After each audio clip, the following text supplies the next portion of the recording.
கண்ணியமிக்க அல்லாஹ்வின் நல்லடியார்களே, அல்லாஹ்வினுடைய அருள் கிருபை ரஹ்மத்தை கொண்டு இன்று 25வது நோன்பை நோற்றிருக்கின்றோம். அல்லாஹு தஆலா இந்த ரமலானுடைய காலங்கள் முழுவதும் நாம் செய்த நன்மைகள் தேவையான பரிபூர்ணமான கற்கூலியை வழங்குவானாக. இதுபோன்று இன்னும் ஏராளமான ரமலான்களை சந்திக்கக்கூடிய பாக்கியத்தை தந்தருள் புரிவானாக. கண்ணியமிக்க நல்லடியார்களே, கொஞ்சம் நெருங்கி வந்தீங்கன்னா நல்லா இருக்கும். அதான் சுன்னத்தான நடைமுறையும் கூட. அது எத்தனை வாட்டி சொன்னாலும் நீங்கள் கேட்க மாட்டீங்க. சொல்ல வேண்டியது கடமை. யார் முன் சப்பில் உட்காடுறாங்களோ அவங்களுக்கு அதிகமான நன்மை, அதுக்கு அடுத்த சப்பில் வர்றவங்களுக்கு அதுக்கு அடுத்த நன்மை. முன் சப்பில் உட்காரவங்களுக்கு ஒட்டகம் குர்பானி கொடுத்த நன்மைன்னு சொன்னால், இரண்டாவது சப்பில் உட்கார்றவங்களுக்கு ஒரு மாடு குர்பானி கொடுத்த நன்மை. இது நம்ம சொல்கிறோம், சொல்லிக்கிட்டு இருக்கோம். சரி, சொல்கிற மரியாதைக்காக சரி நான் முன்னாடி வரலாம், அது வரமாட்டேங்கிறீங்க. ஒரு ஹதீஸ் இருக்குது, முக்கியமான ஹதீஸுங்க. உங்களுக்கு தெரியாத ஹதீஸ் நான் சொல்கிறேன். ஜும்மாவிலேயோ அல்லது மற்ற வக்துகள்லையோ பின்னாடி வர்றவங்க ஒருத்தர் தாண்டிக்கிட்டு போகக்கூடாது. அது கடுமையாக கண்டிக்கப்பட்ட ஒரு விஷயம். விசலாசம் கோவப்பட்டிருக்காங்க. அந்த மாதிரி தாண்டி ஒருத்தர் தோலை விளக்கிட்டு தாண்டி வர்றது. இது மாதிரி என்ன பண்ணுறாங்கன்னா, சலாம் கொடுத்து முடித்த உடனே திபுன்னு எந்திரிச்சு வெளியில் போடுறாங்க. போகிறதுக்கு வழியை எப்படி தேடுறாங்க, எந்திரிச்சு நின்று தேடுறாங்க. பின்னாடி யாராவது தொழுதுகிட்டு இருந்தாலும் முந்தானத்தை பார்க்குறவங்க ஒருத்தர் 2 பேர் தொழுதுகிட்டு இருக்கிறாங்க. தொழுகிறவங்க யாருங்கிறதுலாம் முக்கியம் இல்லை, யாருக்காண்டி தொழுகிறாங்கிறது தான் முக்கியம். அந்த 2 பேர் அப்படி விளக்கிக்கிட்டு, கையினால் விளக்கிக்கிட்டு இப்படி சைடாக என்ன செய்கிறார், சைடு கொடுத்து போகிறார். எவ்வளோ கஷ்டமாக இருந்துச்சு தெரியுமா எனக்கு மனசு. அங்கே கூட எந்திரிச்சு ஏதாவது திட்டிடுவோமான்னு தோணுச்சு மனசில். ஆமாம், ஹக்கா சொல்கிறேன், அவ்வளோ வேதனையாக இருந்துச்சு. அந்த மாதிரி மார்க்கத்துக்கு புறம்பான விஷயத்தை செய்யும் பொழுது ரொம்ப கஷ்டமாக இருக்குது. இப்படி செய்யாதீங்க, இப்படி செய்யுங்கன்னு நம்ம சொன்னோம்னா அதை கேட்கறதுக்கு நீங்கள் தயாராக இல்லை. கையில் அல்ஹம்துலில்லாஹ், அல்லாஹ் போதுமானவன். அல்லாஹ் தஆலா நன்மையை தரட்டும் இன்ஷா அல்லாஹ். சரி, இன்றைக்கி பயானுடைய தலைப்புக்கு வருவோம். பொதுவாகவே ரமலானுடைய காலங்களில் இந்த தலைப்பை நம்ம பேசாமல் இருக்க முடியாது, பேசித்தான் ஆகணும். ஏன் அப்படின்னா, இந்த கடமை 50 கடமை இருக்குது இல்லையா, 5 கடமைகளில் மிக முக்கியமான ஒரு கடமை. தொழுகை எப்படி அல்லாஹ்வினால் கடமையாக்கப்பட்டதோ, நோன்பு எப்படி அல்லாஹ்வினால் கடமையாக்கப்பட்டதோ, ஹஜ் எப்படி அல்லாஹ்வினால் கடமையாக்கப்பட்ட ஒரு நற்கிருவியோ, அதுபோன்று ஜக்காத்தும் அல்லாஹ்வினால் கடமையாக்கப்பட்ட ஒரு ஃபர்து. தொழுகிற மாதிரி ஜக்காத்தும் கொடுக்கணும். ஆனால் நம் சமுதாய மக்கள்கிட்ட ஜக்காத்து சம்பந்தமான ஒரு முழுமையான விழிப்புணர்வு இல்லை. ஏன் தெரியுமா? அது பணம் காசு அப்படிங்கிறதுனால அதுக்கு நம்ம முக்கியத்துவம் கொடுக்கறதில்லை. நம்ம முக்கியத்துவம் கொடுத்தாலும் கொடுக்காட்டாலும் சொல்ல வேண்டிய செய்தியை தெளிவாக சொல்லிடுறேன். அல்லாஹ் தஆலா பாதுகாக்கணும். ஜக்காத்துடைய விஷயத்தில் நம்ம சமுதாயம் ரொம்ப பொடுபோக்காக இருக்கிறாங்க. உண்மையான செய்தி என்ன தெரியுமா? நம் சமுதாய மக்கள் இருக்கக்கூடிய செல்வ செழிப்புக்கு எல்லாரும் அல்லாஹ் சொன்ன மாதிரி ஜக்காத்தை கொடுத்துட்டாங்கன்னா, இந்த இஸ்லாமிய சமுதாயத்தில் ஒரு ஏழை முஸ்லிம் கூட இருக்க மாட்டாங்க, ஒரு ஏழை கூட இருக்க மாட்டாங்க. எல்லா மக்களுமே பொருளாதாரத்தில் தன்னிறைவடைந்திருப்பாங்க. அதுதான் உண்மை.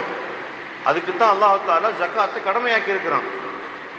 அதை நம்ம விளங்காம ஜக்காத்தை என்ன செய்கிறோம், சதக்கா மாதிரி செய்கிறோம்.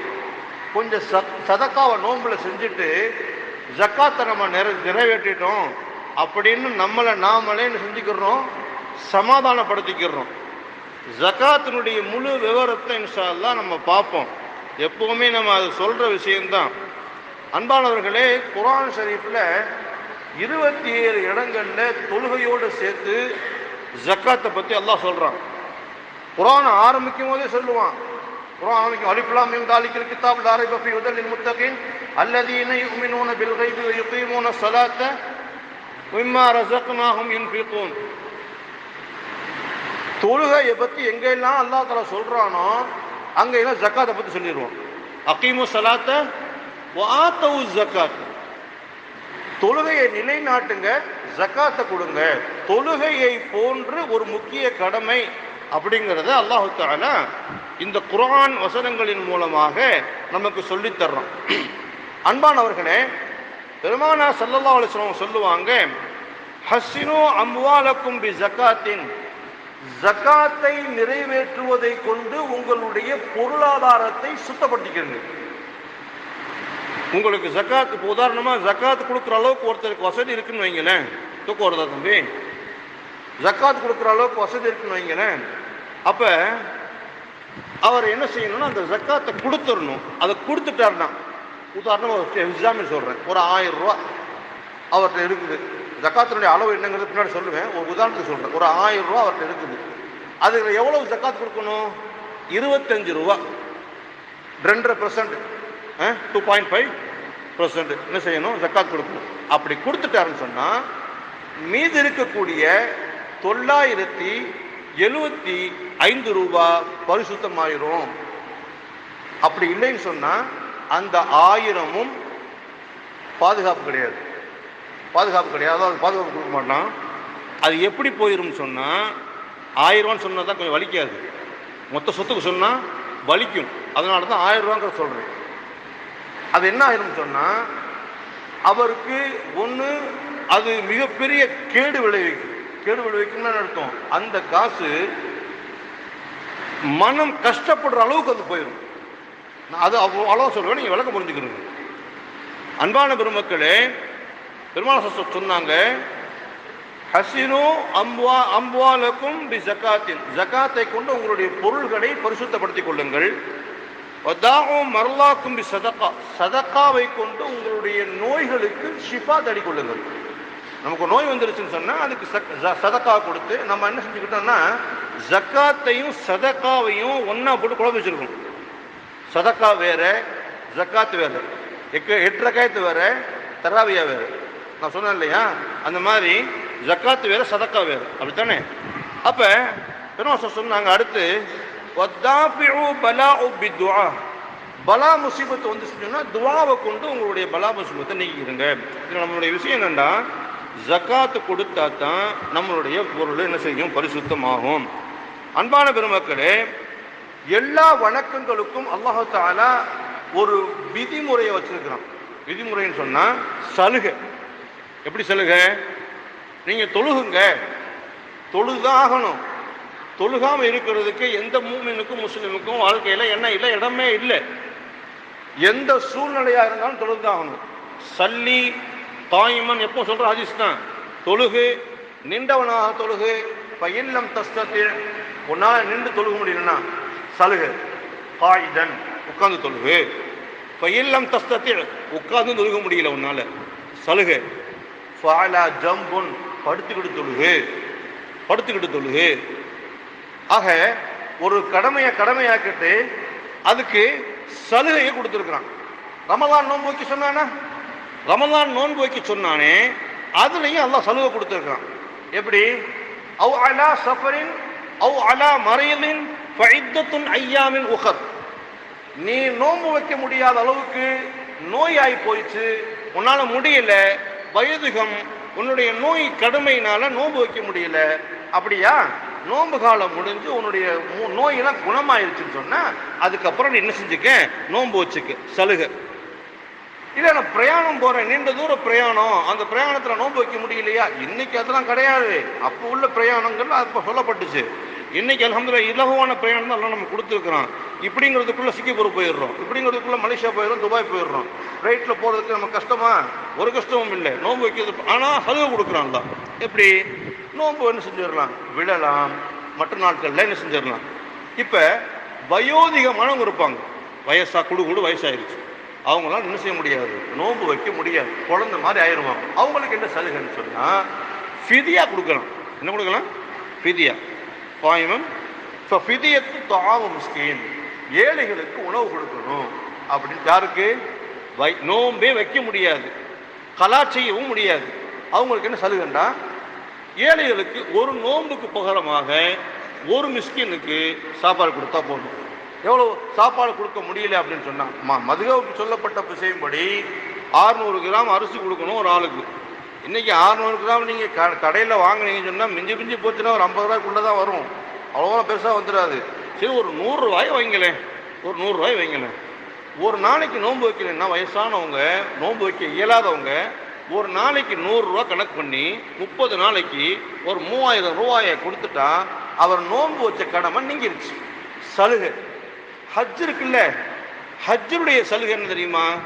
ஹஜ்ஜு வசதி ஆயிருச்சு, ஹஜ்ஜு போகக்கூடிய சூழ்நிலை வந்துருச்சு. அப்படி அவர் ஹஜ்ஜுக்கு போக முடியலை அப்படின்னு சொன்னா மூத்தா போயிட்டார். ஹஜ்ஜுக்கு போகக்கூடிய வாய்ப்பே அவருக்கு கிடைக்கல, மூத்தா போயிட்டார். அப்போ என்ன செய்யணும்? அப்படி ஒரு சூழ்நிலை இருந்தாருன்னு சொன்னா அவர் பிள்ளைங்க அவருக்கு பதிலாக ஹஜ்ஜை செய்யலாம். அப்படி இல்லைன்னு சொன்னா வேறொரு ஆளை அனுப்பி என்னுடைய தகப்பனாருக்கு பதிலாக இவரை நான் ஹஜ்ஜுக்கு அனுப்பி என்ன செய்கிறேன்? ஹஜ்ஜு செய்ய வைக்கிறேன். இதுக்கு பேர் பதிலி ஹஜ்ஜுன்னு சொல்லுவாங்க. இன்னொருத்தருக்கு பகரமாக செய்யக்கூடிய ஹஜ்ஜு, இது சலுகை. ஆனால் ஜக்காத்தை பற்றி அல்லாஹ் சொல்லும் பொழுது இந்த சலுகையெல்லாம் இல்லை, இந்த சலுகைலாம் இல்லை. எப்படி சொல்கிறான் பாருங்க, குதுமின் அம்புவாலிஹிம், நபியே நீங்கள் அவங்களுடைய பொருளில் இருந்து எடுத்துக்கிறீங்கன்னு சொல்கிறோம். கேட்டு வாங்கன்னு கூட சொல்லலை, சதக்காவாக வாங்கிக்கிறீங்கன்னு சொல்லலை, அவங்க கொடுத்தாங்கன்னா வாங்கிக்கிறீங்கன்னு சொல்லலை. வீட்டுக்கு போகணும், உங்கள் சொத்து மதிப்பு என்ன, என்ன வச்சுருக்கீங்க, இவ்வளோ பணம் வச்சுருக்கீங்களா, இவ்வளோ பொருள் இருக்கா, இவ்வளோ விவசாயம் பண்ணுறீங்களா, இந்த அளவுக்கு நீங்கள் வாடகைக்கு விட்டுருக்கீங்களா? வாடகை வீட்டுக்கு ஜக்காத், குடியிருக்கிற வீட்டுக்கு ஜக்காத் இல்லை, அதனால ஏமா வச்சுக்கிறீங்க. அதே மாதிரி ஏக்கர் கணக்கில் உங்கள்கிட்ட இடம் இருக்குது, ஒரு 100 ஏக்கர் இருக்குன்னு வைங்களேன், அதுக்கு ஜக்காத்து கிடையாது, அதுக்கு ஜக்காத் கிடையாது. அந்த 100 ஏக்கரில் நீங்கள் விவசாயம் பண்ணீங்கன்னா அந்த விவசாய பொருளுக்கு ஜக்காத் கொடுக்கணும். 100 ஏக்கருக்கு விவசாயம் பண்ணுறீங்கன்னா ஜக்காத்துடைய அளவு என்னங்கிறத நான் சொல்கிறேன் இன்ஷா அல்லாஹ். அப்போ அந்த மாதிரி ஒருத்தர்கிட்ட போய் அவருடைய சொத்து மதிப்பை என்னன்னு கேட்டு கணக்கு போடணும். ஜக்காத் வசூல் பண்ண போறாருல்ல, அவர் கணக்கு போடுவார். இவ்வளோ சொத்தா, இவ்வளோ மதிப்பா, 2.5%, நீங்கள் ஒரு 40,000 ரூபா கொடுத்துருங்க, நீங்கள் ஒரு 50,000 ரூபாய் கொடுத்துருங்க அப்படின்னு கேட்டு வாங்கிட்டு வரணும். இது ஜக்காத்து இப்படித்தான் வாங்கணும் அப்படின்னு சொல்லிட்டு என்ன செய்கிறாங்க, அல்லாஹ் தஆலா சொல்கிறான். அப்படி வாங்கிட்டு வந்த அந்த பொருள் என்ன செய்யுமா, துத்தஹிருஹும், அவங்களை முழுமையாக சுத்தப்படுத்திடும். அவங்களுடைய ஜக்காத்து மற்ற பணங்கள், ஜக்காத்து கொடுத்தது போ அவங்க சொந்த பணம் இருக்குல்ல, 1 கோடி ரூபா இருக்குன்னு சொன்னால் 2.5% எவ்வளவு மிஞ்சி போச்சுன்னா 2.5 லட்சம் ரூபா, அவ்வளோதானம்மா. 2.5 லட்சம், 1 கோடி ரூபா 100 லட்சம் ரூபாயில் 2.5 லட்சம் ரூபாய்க்கு கொடுக்கறது ஒரு பெரிய விஷயம் இல்லை. அதை கொடுத்துட்டா இருபி சதகா, அதை என்ன செஞ்சிடறான் அல்லாஹ் தஆலா வளர்க்குறான். இந்த வருஷம் நம்ம பொருளுக்கு உண்டான ஜக்காத்தை கொடுத்து முடிச்சுட்டோம்னு சொன்னால் அடுத்த வருஷம் அது பன்மடங்காக மாறும். நான் எப்போவுமே ஜக்காத்தை பற்றி சொல்லும் பொழுதெல்லாம் ஒரு நிறுவனத்தை பற்றி சொல்லுவேன். அதை சொல்லி சொல்லி போர் அடிச்சு, எனக்கும் போர் அடிச்சு போச்சு, கேட்ட கேட்ட உங்களுக்கும் போர் அடிச்சு போச்சு. நான் இப்போ அதை சொல்ல விரும்பலை, ஷார்ட்டாக சொல்கிறேன். ஒரு தடவை ஒரு டிஸ்ட்ரிக்டில் கொடுத்தவங்க இன்னைக்கு தமிழ்நாடு முழுக்க கொடுக்குறாங்க, பத்தாகுறைக்கு கேரளாவுக்கும் கொடுக்குறாங்க, வட மாநிலத்திலும் ஸ்ரீலங்காவிலும் எங்களுக்கும் கொடுங்க அப்படின்னு சொல்லிட்டு கடிதத்தின் மூலமாக கேட்டிருக்கிறாங்க. அவங்களுக்கும் அடுத்த ஆண்டில் இருந்து கொடுப்பதற்கு ஏற்பாடு ஆகி கொண்டு இருக்கிறது. என்ன காரணம்? ஜக்காத்தை சரியான முறையில் கணக்கு போட்டு பைசா பாக்கி இல்லாமல் கொடுத்ததுனால அல்லாஹ் தஆலா அதிகப்படுத்துறான். அதை நம்ம விளங்காததுனால ஜக்காத்தை நம்ம என்ன செய்யறது இல்லை, கணக்கு போட்டு கொடுக்கறது இல்லை. எப்படி கொடுக்கணும் தெரியுமா? இந்த நோன்பு வந்துருச்சு, இன்ஷா அல்லாஹ் நம்ம சொந்தக்காரன்லாம் அவங்க ரொம்ப கஷ்டப்படுறாங்க, அவங்களுக்கு ஒரு 1000 ரூபா, இவங்க ரொம்ப ஏழ்மையாக இருக்கிறாங்க, இவருக்கு ஒரு 1000 ரூபா, அவர் ஆலிம்சாவாக இருக்கார் பாவம், அவருக்கு ஒரு 1000 ரூபா. இப்படி என்ன செய்கிறோம், ஒரு கணக்கு போட்டு ஒரு சின்ன தொகையை நம்ம என்ன செஞ்சுக்கிறோம், பாக்கெட்டில் வச்சுக்கிறோம், அவங்களுக்கு என்ன செய்கிறோம், கொடுத்துட்றோம். இல்லை மாஷா அல்லாஹ், அல்லாஹ் நாடினவங்களை தவிர இருக்கிறாங்க, சரியான முறையில் கணக்கிட்டு கொடுக்குறவங்க இருக்கிறாங்க. அவங்க என்ன செய்கிறாங்க, பரக்கத்தாக கொடுக்குறாங்க. அவங்களுடைய செல்வங்களை அல்லாஹ் தஆலா செய்கிறான், அதிகமாக வளர்க்குறான். அது இன்ஷா அல்லாஹ் அது அவங்க அனுபவிக்கிறவங்களுக்கு தெரியும். அது இருக்குது இல்லை, இந்த கொஞ்சம் கொஞ்சமாக கொடுக்குறது பிச்சு பிச்சு, அது என்னது, சதக்கா, ஜக்காத்து இல்லை. ஜக்காத்துன்னா நம்மளுடைய மொத்த சொத்தையும் கணக்கு பார்த்து அதில் இருந்து 2.5% கொடுக்கணும் அப்படிங்கிறது தான் மார்க்கம் நமக்கு சொல்லித்தந்த விதி. அன்பிற்குரிய பெருமக்களே, அப்படிப்பட்ட இந்த ஜக்காத்துடைய எல்லா விஷயங்களையும் நாம முழுமையா தெரிஞ்சுக்கணும் அப்படின்னு சொன்னா, ஜக்காத்து யாருக்கு கடமை அப்படின்னா 11 பவுன் நகை, அதாவது சரியா சொல்ல போனா 87 கிராம் தங்கம் யார்கிட்ட இருக்குதோ அவங்களுக்கு ஜக்காத் கடமையாயிருச்சு. ஜக்காத்து கடமையாயிருச்சு. இதை தப்பா வாங்கிடக்கூடாது. எப்படி? ஒருத்தர் 100 பவுன் இருக்கும், அவர் 87 கிராமுக்கு ஜக்காத்து கொடுத்தா போதும் நினைச்சிடக்கூடாது. ஜக்காத்தினுடைய குறைஞ்ச அளவு 87 கிராம். 87 கிராம்ங்கிறது 11 பவுனுக்கு 1 கிராம் கம்மி. அதுல உங்களுக்கு ஒரு 2 கிராம் கம்மியா இருக்கு. 85 கிராம் தான் உங்கள்கிட்ட இருக்குன்னா ஜக்காத்து கடமை இல்லை, வேணாம்னு சொல்லுது மார்க்கம். 87 கிராம் இருக்குது அப்படின்னு சொன்னா அந்த 87 கிராமுக்கு கணக்கு பார்க்கணும். எவ்வளவு? இன்னைக்கு 87 கிராம் 11 பவுன் தங்கம் வாங்கணும்னா எவ்வளவு ஆகும்? எவ்வளோ ஆகும் சொல்லுங்களேன், யாராவது தெரிஞ்சவங்க. கிராம் எவ்வளோ இன்னைக்கு? 6500 ரூபா, 7000 ரூபாய்க்கு போகுது. எவ்வளோமா? 7000 ரூபாய்க்கு போகுது. 7000 ரூபான்னு கணக்கு ஒரு குத்து மதிப்பாக சொல்கிறேனே, கணக்கு போட்டு சொல்ல தெரியல எனக்கு. 10 லட்ச ரூபா வச்சுக்கிடுவோம். 11 கிராம் வாங்குறதுக்கு 10 லட்ச ரூபா வேணும்னு வைங்களேன். 10 லட்ச ரூபாய்க்கு எவ்வளோ ஜக்காத் கொடுக்கணும்? எவ்வளோமா கொடுக்கணும்? 1 லட்ச ரூபாய்க்கு 25,000 ரூபா. அப்போ 10 லட்சத்துக்கு எவ்வளோ ஆச்சு சொல்லுங்க? 1,25,000 ரூபா. 1,25,000 ரூபா அவரை செய்யணும், கொடுக்கணும். இது 11 பவுன் இருந்துச்சுன்னு சொன்னான். 11 பவுன் இருந்துச்சுன்னு சொன்னேன். நான் குத்து மதிப்பாக சொன்னேன். நீங்கள் என்ன செஞ்சுக்கிறணும்? 11 பவுனுக்கு இன்னைக்கு ரேட் என்னங்கிறத கணக்கு போட்டு பார்க்கணும். சைக்கிள் சேதாரெல்லாம் ஒதுக்கிடுங்க, அசல் மட்டும்தான். 1 கிராம் 7,000 ரூபாயா? 7,000 ரூபாய் கணக்கு போட்டுக்கிறதுங்க. இப்போ ஒருத்தர் 100 பவுன் இருக்குதுமா, அவங்களுக்கு கணக்கு போட்டு கொடுக்கணும்னா கஷ்டமாக தான் இருக்கும். அப்படி கொடுக்கலன்னு வைங்களேன், அந்த 100 பவுன் அவங்களால அனுபவிக்க முடியாது. 100 பவுன் அனுபவிக்க முடியாது. இப்போலாம் யாருமே ஜக்காத்து கொடுக்கலைன்னா என்ன தண்டனைன்னு சொல்றதே இல்லை. சொல்லி சொல்லி அழுத்து போச்சு, கேட்டு கேட்டு உங்களுக்கும் வெறுத்து போச்சு. அந்த 100 பவுனையும் நெருப்பால் ஆபரணம் செஞ்சு நரகத்தில் செய்யப்படுமா? அவங்களுக்கு போடப்படுமா? இந்தா இதானே உனக்கு ஜக்காத்து போனோம், இதானே உனக்கு ஜக்காத்து கொடுக்காம வச்சிருந்த நகை அப்படின்னு போடப்படுவோம். அந்த 100 பவுனுக்கு ஜக்காத்தை நீங்க கொடுத்துட்டீங்கன்னா மேற்கொண்டும் அல்லாஹ் தஆலா அதை அதிகப்படுத்துவான். இப்போ 100 பவுனுக்கு எவ்வளவு ஜக்காத்து கொடுக்கணும் தம்பி? 2.5 பவுன் கொடுத்தாங்க, அப்படித்தானே? அதானே கணக்கு. 2.5 பவுன் இன்னைக்கு காலத்துக்கு எவ்வளவு? ஒரு பவுனுக்கு ஒரு 70,000 ரூபா வச்சுக்குவேன். 70,000 ரூபான்னு சொன்னா அப்போ 1,40,000. இதுல ஒரு அரை பவுனு, இதெல்லாம் சேர்த்தா ஒரு 1,50,000 ரூபா ஜக்காத்து கொடுக்கணும்னா வலிக்கத்தான் செய்யும். இவ்வளவு பணத்தை தூக்கி கொடுப்பாங்க ஜக்காத்துக்கு. அதனால தான் மக்கள் என்ன செய்யறது இல்லை, ஜக்காத் கொடுக்கறது. ஒரு குறிப்பிட்ட தொகையை பாக்கெட்டை வச்சுக்கிட்டு சதக்காவை கொடுத்துட்டு தன்னிறை அடைஞ்சிடுறாங்க. நம்ம ஜக்காத்து கொடுத்துட்டோம், ஜக்காத்தை நம்ம கொடுக்கல, ஜக்காத்தை நம்மளுடைய ஊர்ல இருக்கக்கூடியவங்க கொடுத்துட்டாங்கன்னு சொன்னா நம்ம ஊர்லயே அல்லாஹ் தஆலா ஏழையில வைக்க மாட்டோம். அந்த அளவுக்கு அல்லாஹ் தஆலா ஜக்காத்துக்கு அவ்வளவு மதிப்பை கொடுத்துருக்கிறான். அன்பிற்குரிய பெருமக்களே, அப்படிப்பட்ட இந்த ஜக்காத்தை சரியாக கொடுத்துட்டோம் சொன்னா துத்தஹிருஹும், அவர்களுடைய செல்வங்கள் சுத்தமாகிரும். வதுஸக்கீஹிம், அவர்களுடைய கல்பும் சுத்தமாகிரும். ஜக்கா அப்படின்னு சொன்னா எந்த அளவுக்கு பரிசுத்தம் தெரியுமா? அந்த பரிசுத்தம் அல்லாஹ் தஆலாவுக்கு பிடிச்சமான ஒரு பரிசுத்தம். அந்த கல்புல ஹராம் போகாது, கெட்ட எண்ணங்கள் போகாது, கெட்ட சிந்தனைகள் வராது. இவங்களுக்கு தொழுகும் போதும் கெட்ட சிந்தனை வராது.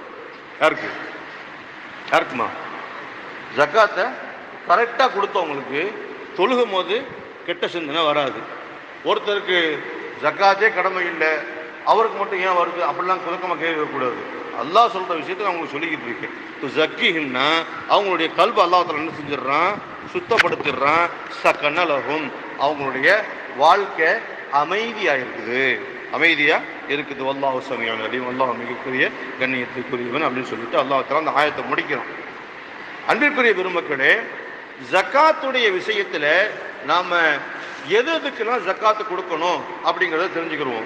தங்கத்துக்கு ஜக்காத் கொடுக்கணும், வெள்ளிக்கு ஜக்காத் கொடுக்கணும், வியாபார பொருளுக்கு ஜக்காத் கொடுக்கணும். வியாபாரம் பண்றதுக்கு கடை கட்டி விட்டுருக்கணும், அதுக்கு ஜக்காத் இல்லை. அந்த கடை நீங்க 10 கோடி ரூபாய் கட்டி விட்டாங்க, அதுக்கு ஜக்காத் இல்லை.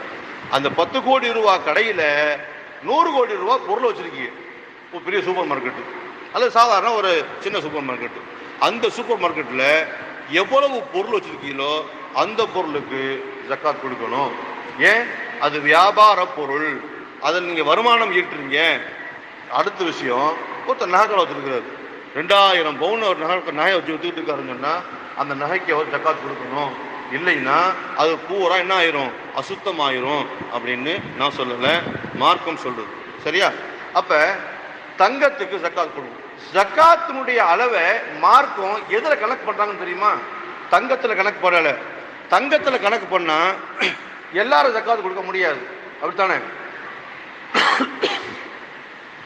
தங்கத்துல கணக்கு பண்ணா எல்லாரும் ஜக்காத் கொடுக்க முடியாது. எல்லார்ட்டையும் 11 பவுன் இருக்குமா?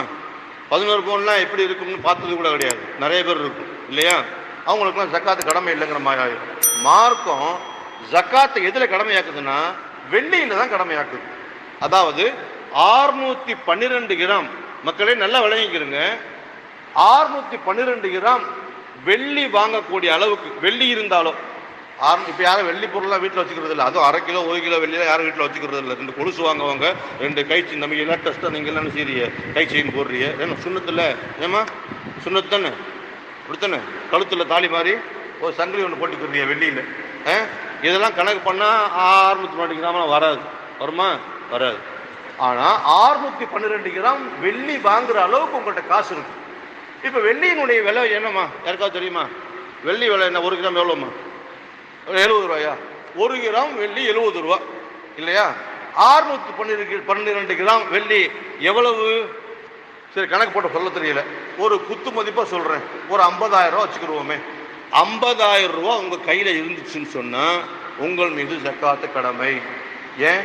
612 கிராம் வாங்குற அளவுக்கு உங்கள்கிட்ட காசு இருக்கு.